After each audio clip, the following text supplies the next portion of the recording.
All right. Hello. Hey, Huck. Hey,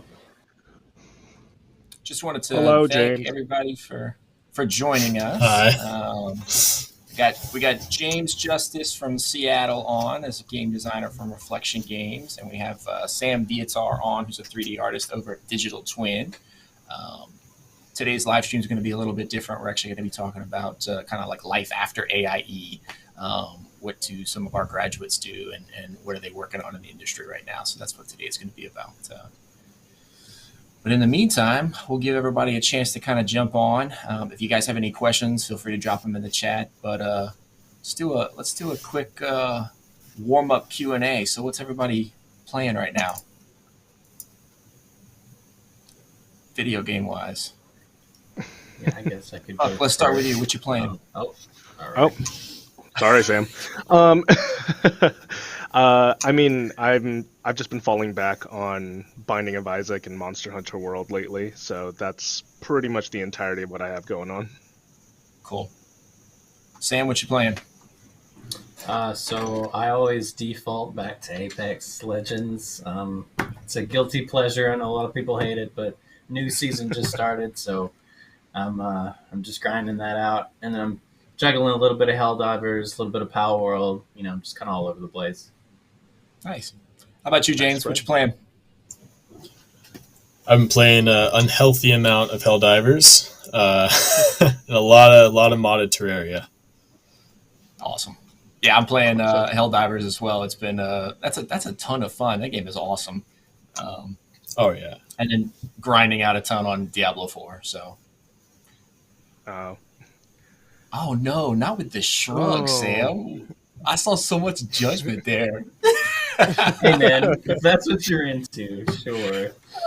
I'm actually new to Diablo, so it's kind of like it's been a lot of fun. I've never played it before, so like of course I jump in on 4, but yeah, it's been a fun guilty pleasure. So it's not a bad place to jump in. No, yeah. I'm just giving you a hard time. It's a fun game. Yeah, I mean it's no Apex, but I do what I can. Oh no, it's Apex is much more toxic, I would say. You're good. You're good with Diablo. It's fine. I promise. Yeah. I just hate Apex because I'm bad. I am one of those people. I hate Apex and I'm good and also bad. you never get good at the game. There's always somebody better. Very self-aware. Yeah, that's how I feel about Call of Duty whenever I play. Like, I enjoy it, but I'm terrible. But I'm good, but I'm terrible. Awesome. Well, I think, let's see, what do we do? We've been in for a couple minutes. Why don't we go ahead and get things kicked off? I'll shoot it over to Huck and James, and we can kind of start like our little Q&A session, kind of find out what everybody's been doing after graduation. And like I said, if you guys have any questions, feel free to drop them in the chat. Yeah, absolutely. Cool. How you feeling, James? Feeling great. How about you? I am riding on a lot of caffeine, so I'm doing great. So just to start with, Billy had already mentioned you're a game designer over at Reflection Games. So can you tell us a little bit about Reflection Games and then just what your position entails? Yeah, I really lucked out there. So I'm sure most of you are aware with Big Fish Games. They were a massive mobile publisher. So the owner of that company, or former owner, Paul Thielen, he sold and he retired for a few years and then founded what is Reflection Games. So I work with Paul Thielen every day. It's pretty cool. Work with a bunch of talented people there. But yeah, we're a startup, fairly fresh. We've been around for just about 2.5 years now. Yeah, I started as a level designer, actually. Was a level designer for about the first year and a third that I was employed. And then I got transferred to a game designer just because my roles fit that title better. Sure. Could you outline a little bit of how your responsibilities changed in between going from level designer to general game designer? Not at all. So I was hired as a level designer. They weren't actually supposed to hire me. I was an exception because I had skills in other disciplines. I'm pretty good at C#. I know modeling, texturing, obviously level design, game design. So they kind of hired me as a generalist with the title of level designer. Mm-hmm. But then I started going into Unity and Visual Studios. I started writing features for the game, like a simple emote system. Then it's kind of evolved over time, did more technical work, and it was just more fitting to title swap me to game designer at that point. Gotcha. Well, that's really exciting. What does a typical day look like for you? What are some of your responsibilities? um, If you can talk it about it. varies. Oh no, absolutely I can. Yeah, it varies day to day, which I love. So Mm-hmm. some days I will be doing purely game design stuff. I will. So recently I've been helping a lot with our rewards in the game. I've been working pretty closely with the other designers.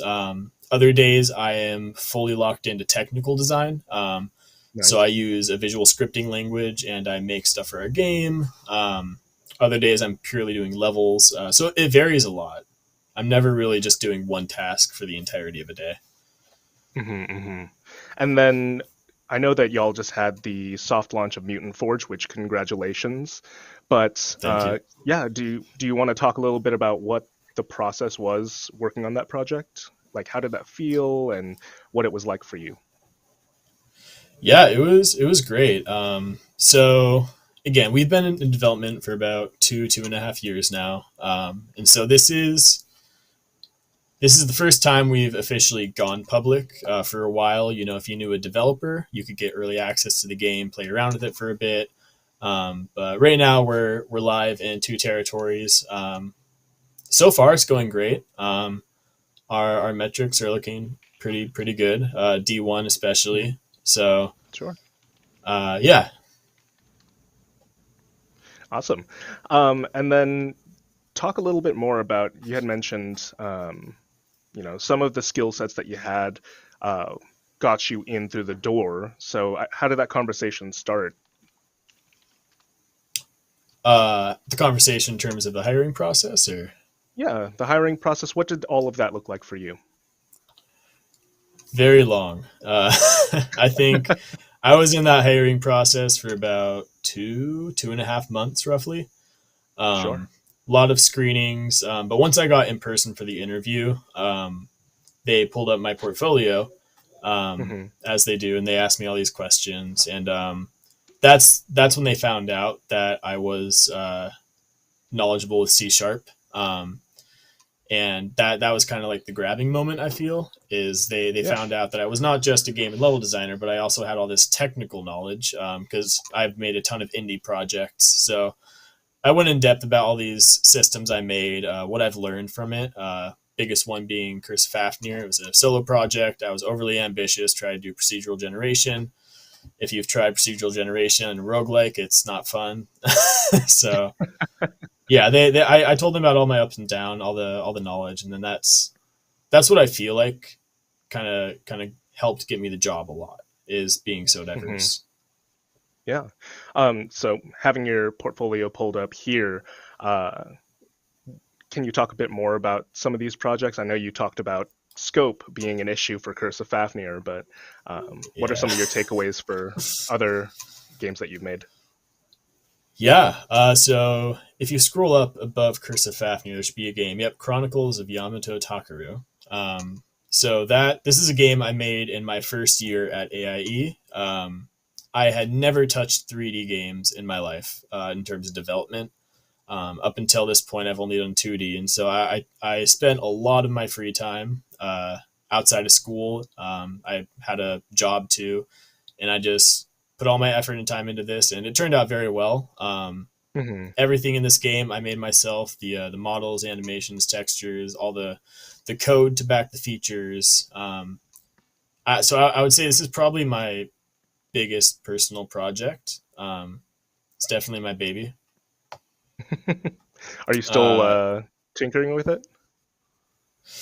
Not anymore. Hmm. Recently I've been doing a lot of prototypes. So if you go back to the main screen, you'll see Project Rivaria. Um, this is when I started tapping into Unity's OpenXR system. So here I focused a lot on interaction, what feels good for the player, feedback. So you can see down there is a little video of sword swing. And then I kind of took this project and it evolved into some other really cool VR prototypes. So if you go to the image gallery, I believe, on my portfolio, scroll down a little bit. There we go. So that one to the left. So if you scroll up a bit, and then to the right. Oh, sorry about that. Yeah, the one with the sword to the left, the like flashy blue one. Yeah, that one. So Thank you, Matt, for doing all this. Yeah, there we go. Yeah, that one. Project Bavaria eventually turned into this prototype, which was Shatter VR. Just a rhythm, fast paced hack and slash. All the links are kind of messed up on my portfolio, but yeah, there. No, I guess it looks great. Yeah, so I guess to answer that question, I've done a lot of experimenting, a lot of learning, a lot of prototypes. Absolutely. So going back to something that you had mentioned a little bit earlier, it being the first project that you had worked on, or rather, the first project that you had done with AIE. Just going back to that, what made you decide to study with AIE? So leading up to AIE, I had been making games for, I want to say 5, almost 6 years. And so I had the foundational knowledge of game design. I had done all my practicing. I knew C#. I knew how to do 2D art. I wanted to go to AIE so I could get the certification to prove that I know what I'm doing. Absolutely. Because without that, it would have been a struggle. Sure. And I did learn a lot along the way. Yeah, absolutely. What were some of your highlights from your time at AIE? Ooh, I only had the 1 year primarily, so during that year, I would say all of Chronicles. Our year one instructor Nate, he did an excellent job. We were supposed to, I believe, do like 6 to 8 different mini games, and then kind of like each one of those would show us how to do something. But instead, he restructured that to be 8 different big groups, but you're putting it all into one big game. And that to me was the highlight, because that helped me get a very good picture on like what all it takes to make a final finished product. Like we went through all the stages of early development and prototype to like audio passes, visual passes. We did QA wrap ups, play tests, and that was the most valuable part of AIE for me. Absolutely. And talking a little bit about getting into reflection, you had mentioned that your knowledge of the C family of languages was really important in getting you the position. Was that something that you were cultivating outside of it, or was that something that was cultivated by Nate? I had knowledge of C#. I have been using Unity for about 3 years leading up to AIE. Before that, I was using Scratch and all that other stuff. But I think self-teaching myself C# gave me the base fundamentals of how it works. And Nate, being so heavy with a programming background, he really helped me solidify the best practices. So would you say that was one of your most valuable takeaways from your time in the program? I wouldn't say C# was. I would say the way Nate structured the program was the most valuable, I would say. Absolutely. Yeah. And then were there any significant obstacles or challenges that you faced during your time studying with AIE? There were. I would say the biggest struggle was group projects. Sure. And the only reason I say that is there are some people who would like to make games, because it's their passion. You know, they love creativity. Yeah. They're blossoming, and there are some people who don't have that drive as much.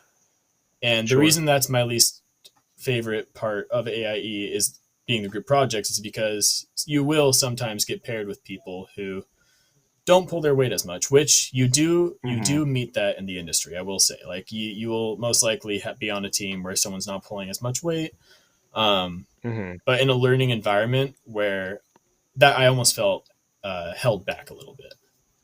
Sure. And but otherwise, you feel as though like that exposure helped sort of teach you those soft skills that would allow you to approach situations like that professionally. A bit. I think Sure. in a professional workplace, it's easier hmm than what and this is just my personal experience. Sure. Professional workplace is easier to kind of reason with than somebody Absolutely. who, yeah. So Yeah. I won't get too into it, but As long as we're speaking about the professional industry and your professional development, what oh yeah, was what is your experience like in networking and staying connected with people in industry?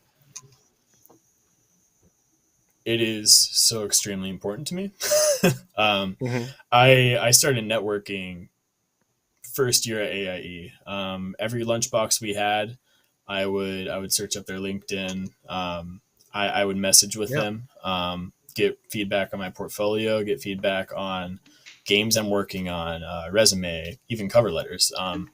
And to this day, still, I'm all about networking. Pocket Gamer Connects, that was a great place to hmm connect as well. Yeah, I don't think there's ever a point where you should stop networking. It's very, Very very valuable important. advice. Yeah. How do you stay updated with current trends that are going on Current trends in terms of what? Sorry. in the games industry? In the game industry. Development side or just Development side. like, okay. Yeah. Competitive research, I guess. Sure. Do a lot of competitive research. So for our game specifically, it's a real-time hmm battler.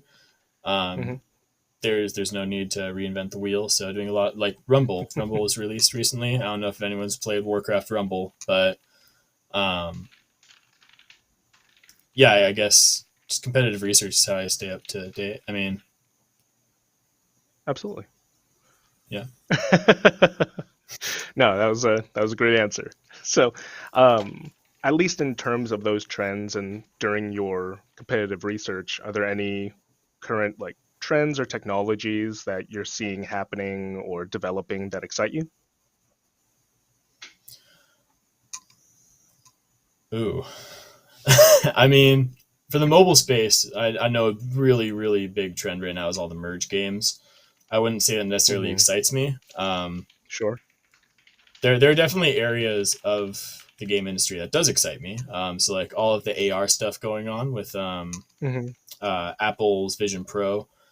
Uh, I'm part of the LinkedIn's Unity XR group, and seeing all the stuff they do with that headset is just absolutely crazy. But as far as game trends relating to my job, I I don't really focus on trends as much because at the end of the day, we're hmm like a mid-core game, and so all I'm focusing on is what are mid-core players playing. Like right now, the big mobile trend is match three merge games, but it's not hmm really applicable to us. So Yeah.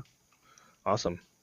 All right. Well, there's a lot of really great takeaways that you've addressed and touched on during our conversation, but what would you say for aspiring game developers? What would be a tip that you would provide them?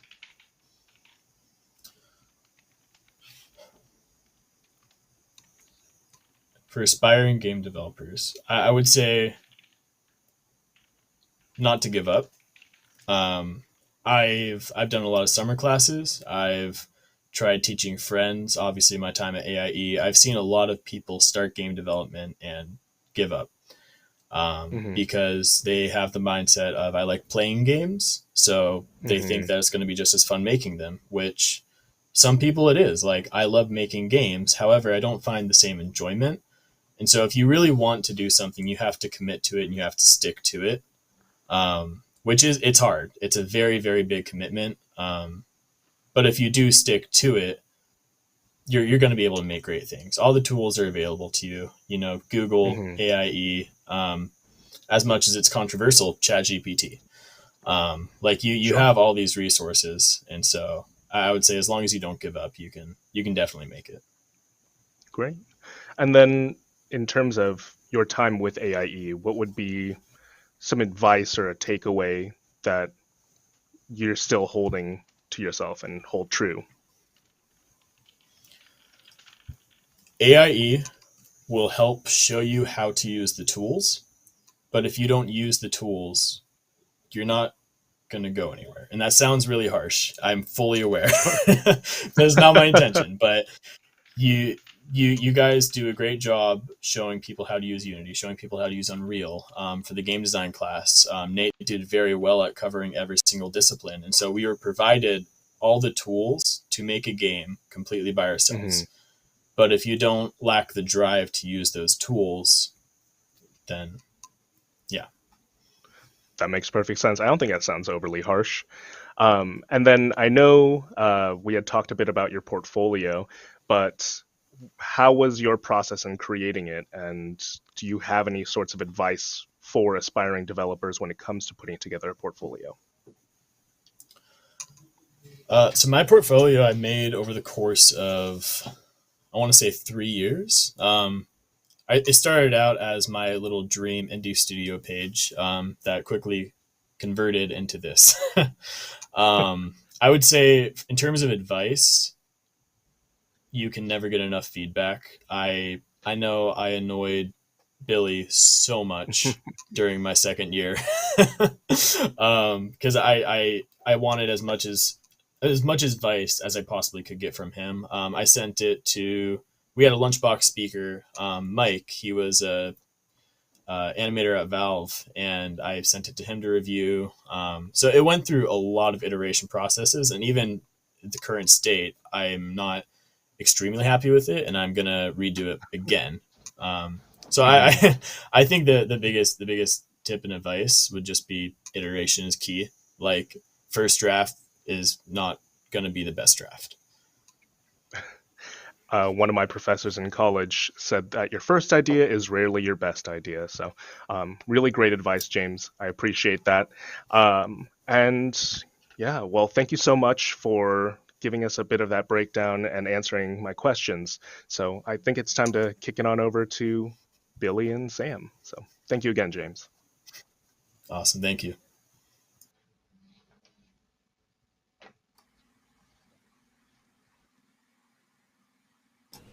All right. And James, you were never a bother. You can call me anytime you want. All right. So Sam, thanks for Yes, joining sir. us. Appreciate you. Absolutely good to be here. So we're going to kind of go over some of the same questions, but obviously you're going to have a different perspective, being more on the art side, specifically just a 3D artist instead of a designer. So some of your answers are going to kind of like lean towards more of that art side, I would assume. But yeah, so give me an idea. Kind of tell us about the role and the company that you're currently working at right now. Yeah, so Digital Twin Studios, we started out as it was a maritime safety company. It used to be called Chiron way back in the day. And as the landscape developed over the last 10 years, essentially, it's kind of shifted more towards a 3D, VR, AR, augmented reality safety training for multiple different industries, not just maritime. So we've kind of expanded from where we started to now. And my role specifically is I'm a 3D generalist. I do a lot of hard surface modeling, mostly hard surface modeling. I do pepper in the occasional animation and things like that, but it's typically just modeling usually. Yeah, very good. And so it's kind of cool that some of the skills that you learned are transferable into other industries, like outside of the games industry as well. So that's Yeah, really for cool. sure. Um, I've learned a lot of things I never thought I would know anything about, so that's pretty neat. that is cool.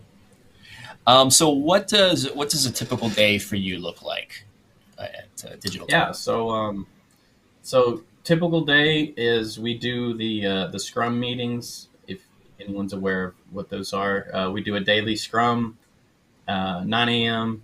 We start our Scrum. We try to keep it as short as possible to allow everyone to get to work and do what they need to do. Um, but 9 o'clock we have the Scrum, and then for the rest of the day we have our designated tasks that we've decided upon for that week. And then really we're kind of at our own pace because at this point we are work from home. So it's a lot of just pacing myself, doing my work, and then finishing it up in a timely manner. And yeah, that's pretty much the cycle of work. We just keep going and going week to week. So That's cool.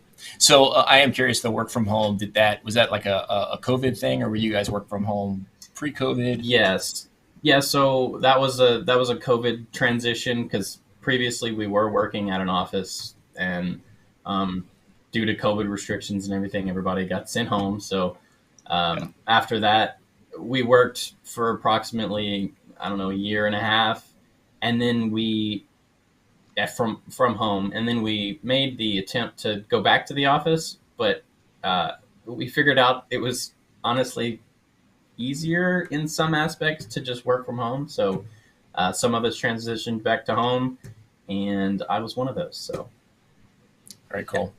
cool. So you had mentioned some of your Unity training, and that you're Mhm. primarily using Unity right now. James said the same thing. Have you touched on Unreal at all at your current job? No, not currently. We haven't really messed with Unreal. We've touched it maybe one or two times just as a test. We haven't actually Okay. done any developing in Unreal, but it's definitely something that could be touched upon if the need arose. So um, Yeah. yeah, Very cool. I know that's probably something that you, at the time, because you graduated back in 2015, 2016. 2015, yeah, somewhere around 2015, there. yeah. Unity was Yeah, probably more prevalent in 2015. Unreal's kind of starting to make its way into the more mainstream, and right, I know most that's something that definitely. we're teaching as well right now too. So that's cool. Yeah. Yeah. So at Digital Twin, what are some of the projects that you personally have worked on at the studio? Yeah, so I've done a lot of different projects for a lot of different um, industries. I've worked on things for Virgin hotels, like the Virgin brand as a whole.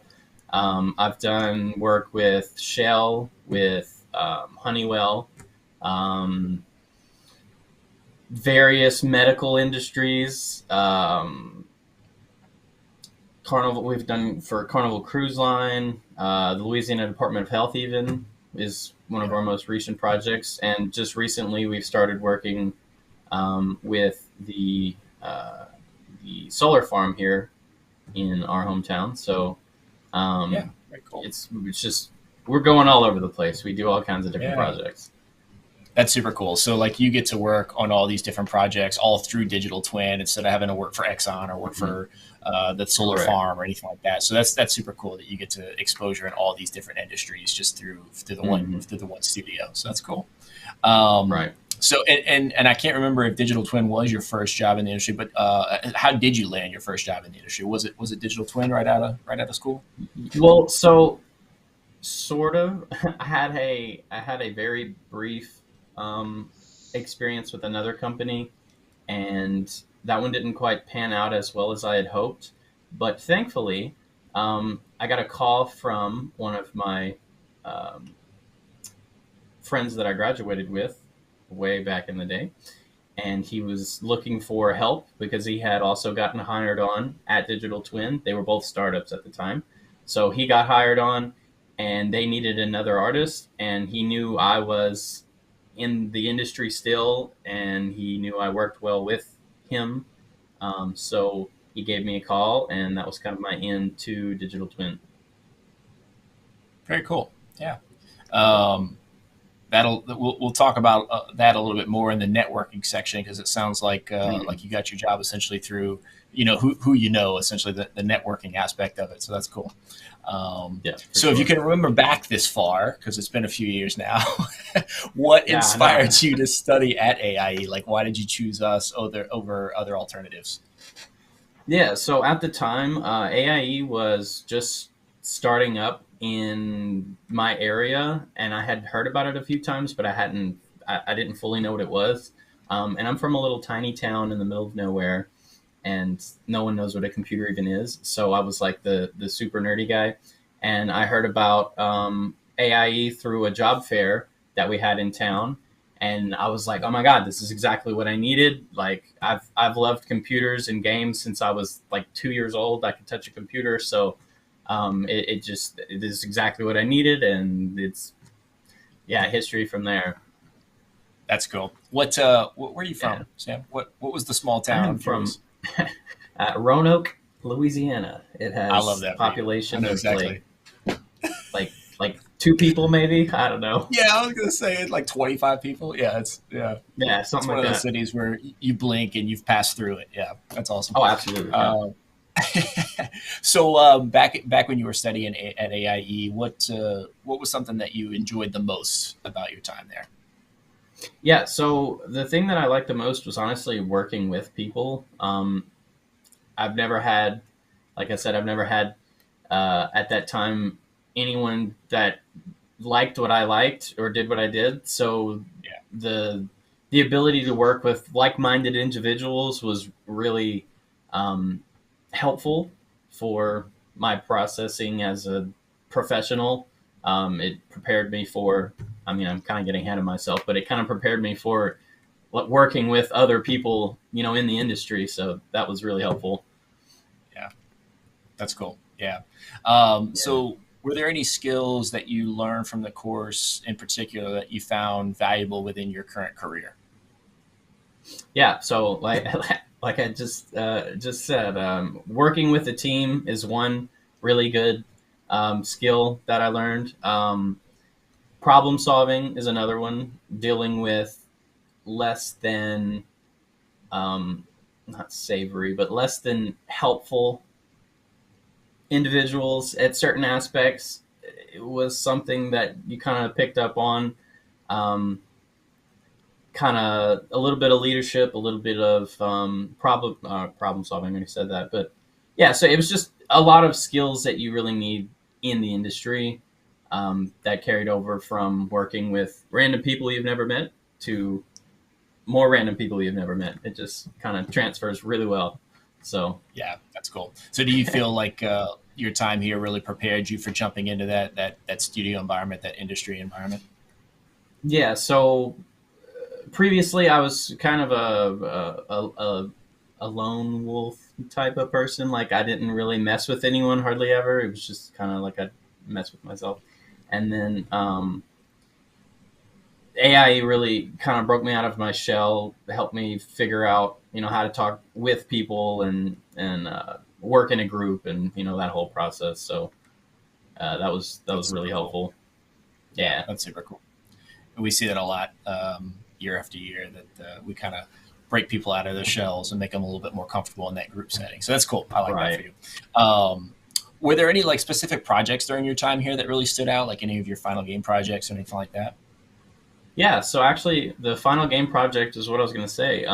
That helped a lot because it helped show me that when everyone on your team can pull their weight, you can definitely put out really good work.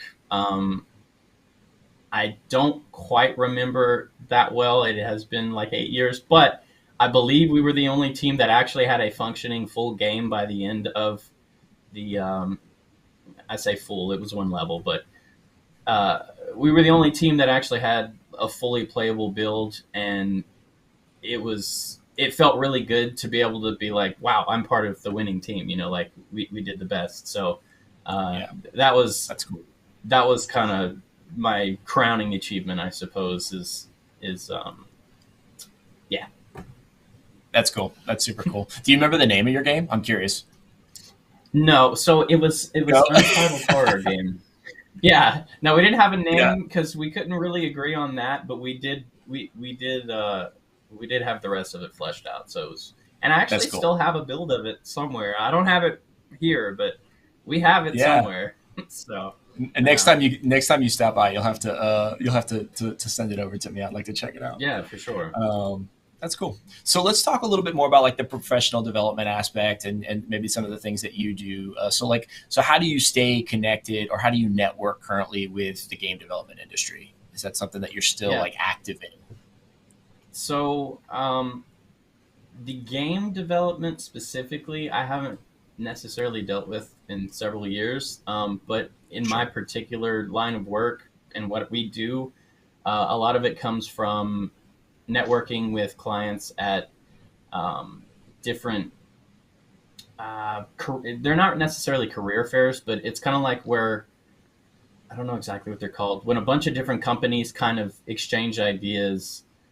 They're not hiring, Like an it's just expo more or of something along those lines. yeah, like expos, that's the word I was looking for. Expos are really helpful because it's a lot of different industries that maybe don't know the technology that's out there right now. So they're kind of, open to the idea of new things such as VR and AR, and they don't know that it exists. So when you say, hey, this is what we've done, is this helpful for you? A lot of times they're like, wow, that would change our whole workflow. So it's that kind of connections, like, and then obviously the normal like LinkedIn and just normal networking also helps a lot. So that's awesome. That's pretty much it. Yeah, great answer. So, and this may be a little bit different for you as well, since like you are using your game skills in more of the safety industry and as a 3D artist. So how do you stay updated with the latest trends? And it doesn't necessarily have to be in the game development industry. Like, how do you stay up on the latest trends as it applies to what you're currently doing? Right. So we've really switched in Digital Twin. We've really switched gears more towards the VR scene and the AR scene because that's kind of blowing up at the moment. And we had always really been doing that, but now it's like taking off like crazy. So it's a lot of, honestly, big news does report on it because it's like the hot new thing. So if there's any new emerging technologies coming out, it's usually plastered everywhere you can think of. So, Facebook, Instagram, LinkedIn, just any amount of news sources is very helpful just to keep on top of things. Yeah, that's awesome. Yeah. So you did mention kind of like some of the emerging technologies that are out there right now that are applicable to your industry in particular. Is there something that you find particularly exciting, just like as a 3D artist? That's emerging right now in the industry. It's exciting in a good and bad way. So the rise of AI and the rise of VR at the same time is super exciting because it's really impressive to see how technology has advanced within the last 8 years of doing this. But it's also a little scary in a way because it's it's rapidly changing the landscape of the industry, and it's good to kind of keep heads on it, like make sure we got to keep ahead of the curve. So that's definitely the most interesting thing right now is the whole AI VR race kind of taking off. So makes you stay on top of your game.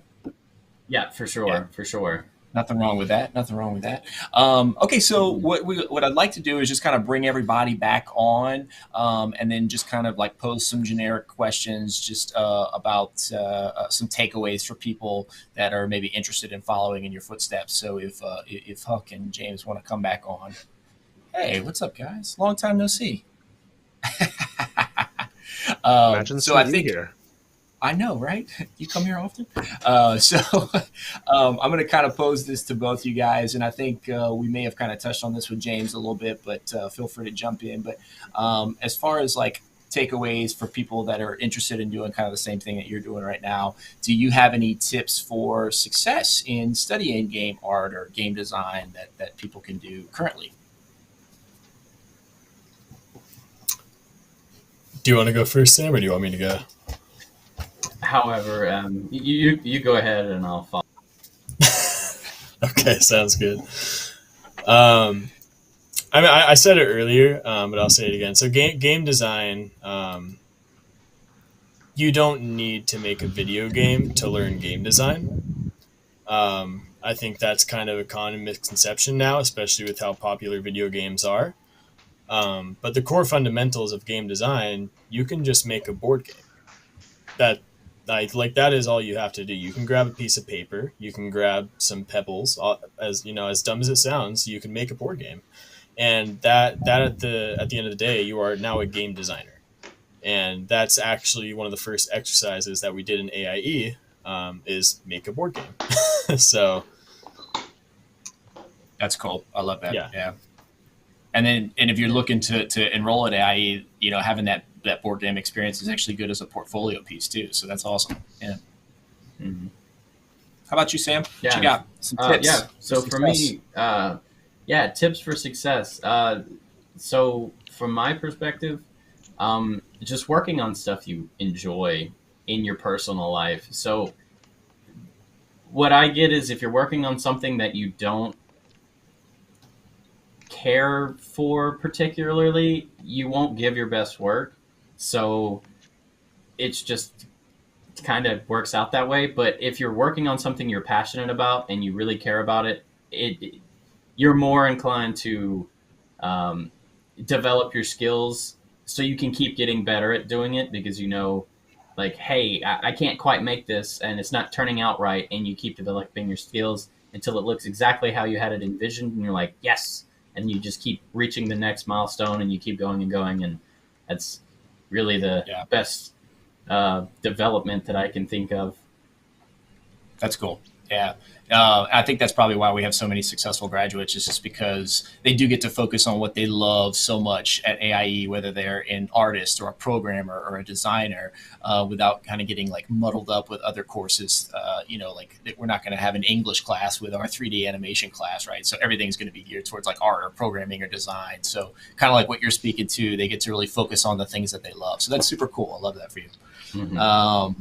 So again, I'll open this up. So any insightful advice that you guys learned during your time at AIE that you've kind of hung on to or that stuck with you over your time in the industry so far?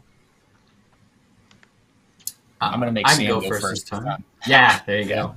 All right. So a valuable skill that I learned is from school specifically. There was a first year graduate that kind of taught us this lesson is getting the job done first is your main priority.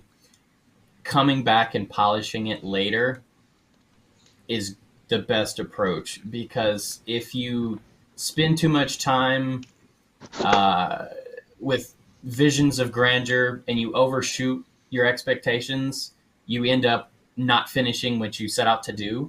But if you get a solid product that's workable out the door, you can then, if you have the remaining time, you can then step back and polish it to a further vision of what you had. And that was a very valuable lesson that I've used several times throughout my career. So that's definitely a good piece of advice. That's for cool. Me anyway. Yeah. Yeah. No, there's no way there's ever been an artist that's missed a deadline because they were trying to polish. That's never happened in the history of games. That's never happened ever. So. Never. No, yeah. What about you, James? Mine is similar. It's start small. That's it. I mean, game development as a whole, especially if you're an indie developer, you have to start small. You can always add on. You can always, like Sam was saying, you can always polish, but you need to get the core. And so, like, whether it be me doing a UX mock-up at work, or me deciding to try and prototype my 15th failed personal project. I always start really small and I get it really solid. I get the core fundamentals solid. And then after that, after I prove that this works, then I think about how is this going to look? What else can I add to this? Yeah, that's great. I love that. That's really great advice. I'll tell you what. Let's see. I think I got one more question, and then we got a couple of chat questions. So this is something that we always kind of touch on at AIE as far as professional development. So kind of give us some insight into the process of creating your portfolio. Or do you have any advice for students regarding portfolio creation or the portfolio process? Yeah, so I'll go ahead and go. So I always try to keep my portfolio up to date with my current skill set.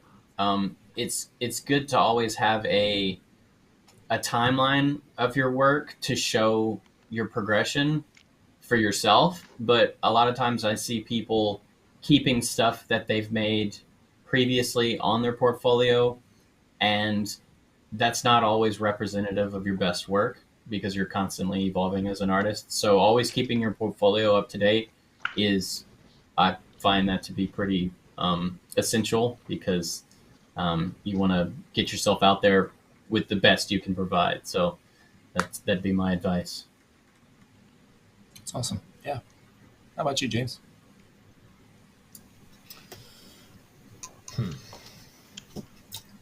I said it earlier. Iteration is key. You don't. There are portfolios for game designers who have their own URLs. So, like for me, I think it's jamesjustice.net or something like that. You don't need to have a fancy domain. You don't need to purchase a URL. You don't need to go through GoDaddy. Just make a Wix site. They have free websites, and it's easier to do something free and then find a paid solution later down the road, and just go through multiple iterations. For people who do like have a lot of projects, so for me, I had a lot of projects that I worked on, a lot of screenshots, a lot of recordings. I only put maybe 20% of all my stuff in my portfolio because a lot of it I'm not proud of. I don't want that to show. Like, even if I was happy with that project and it was fun, there are better things that I would rather have people see. So I think it's kind of like exactly what Sam said, just making sure you put your best work on there, because at the end of the day, that's what people care about, is what can you do, not what you did 6-7 years ago. Sure. That's great advice. Yeah, it should be like a living document, always evolving, always changing with you as an artist or a designer. Yeah, that makes sense. It's awesome. Okay, so I'm going to kind of go through a couple of the stream questions. Let's see. So this has been kind of a hot topic right now, and I'll kind of give my 2 cents on it, but I'll let you guys chime in as well. So one of the questions, some of the recent news, obviously, in the gaming industry has been layoffs. That's something that's, you're hearing about it a lot right now, but that's always kind of been an issue in the industry, are just layoffs. So are there any changes for, either Sam or James in the way that you approach either networking or, how you look at obtaining a job, knowing that some of the layoffs are going on right now? And I'm going to kind of speak to this too before you guys even answer, because I know one of the things that we kind of pride ourselves on is teaching our students like survival skills in the industry, right? So like learning Maya, learning ZBrush, learning X, learning Y is great, but then once you get out, what are the survival skills to make sure that you can actually stay employed and get employed? So, but I'd love to hear y'all's feedback on it as well. Yeah, so in my experience, the ability to adapt to your situations is really important, not getting stuck in one pathway of, thinking. So for me, for instance, I obviously graduated AIE thinking, I'm going to start making games at a game studio. And when the opportunity presented itself for me to still do what I love doing, which is 3D modeling, not necessarily in the same field, I took the advantage, and it worked out in my favor. So in these uncertain times, as they like to say, being able to adapt yourself to the changing work landscape is definitely a priority. Being open to new suggestions or new avenues of work is definitely useful in my perspective. Yeah, awesome. How about you, James? Yeah, for me, what helped me stick out, because I got my job at Reflection just as the industry was starting to have those massive layoffs. I think it actually might have already started to happen. Um, Yeah.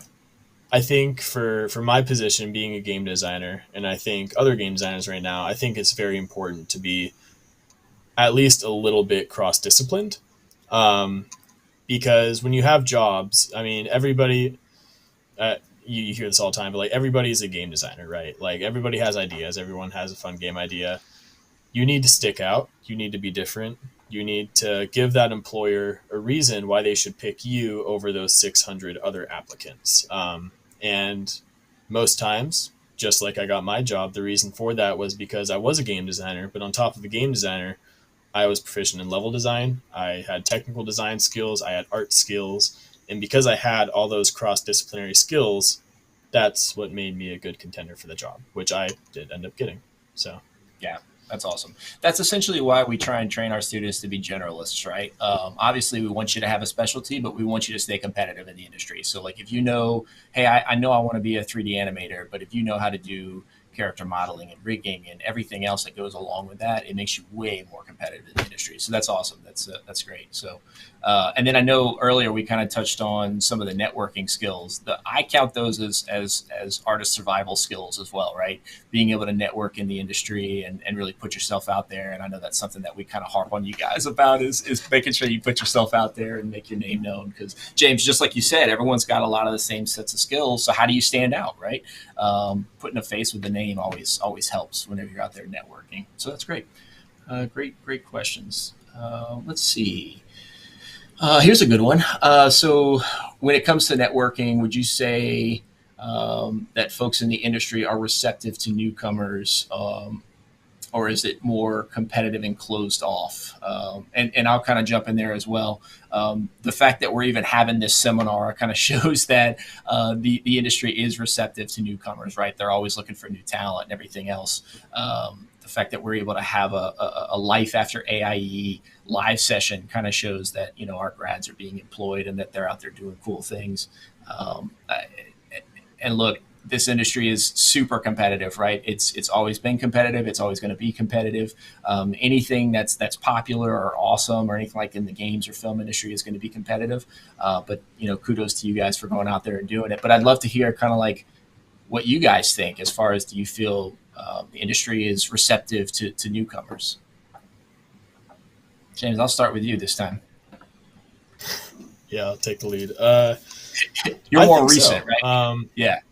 Yeah, very recent. I think it's I think they're very receptive. I think, again, I also got very lucky with my studio working with all these amazing people. But my first month I was at Reflection, I had proposed a change that essentially changed all of the core gameplay.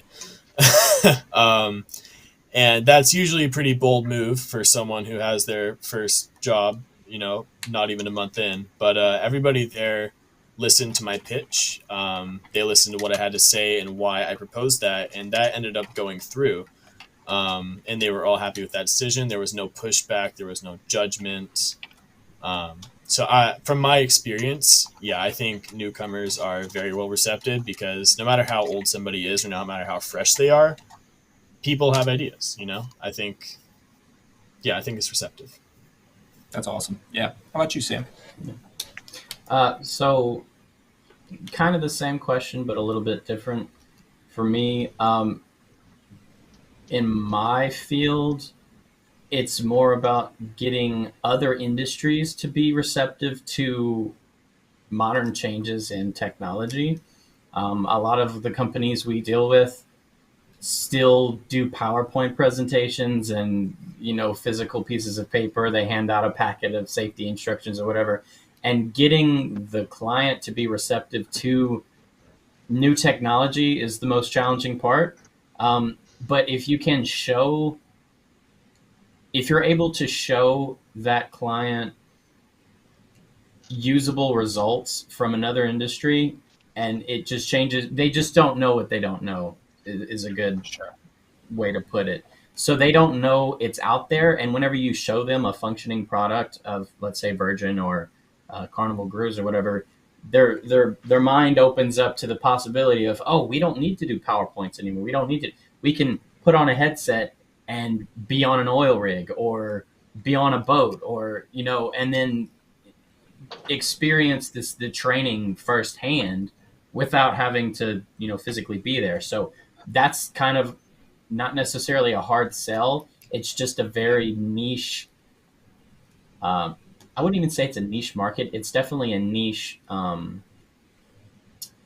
clientele that really picks up and runs with the idea.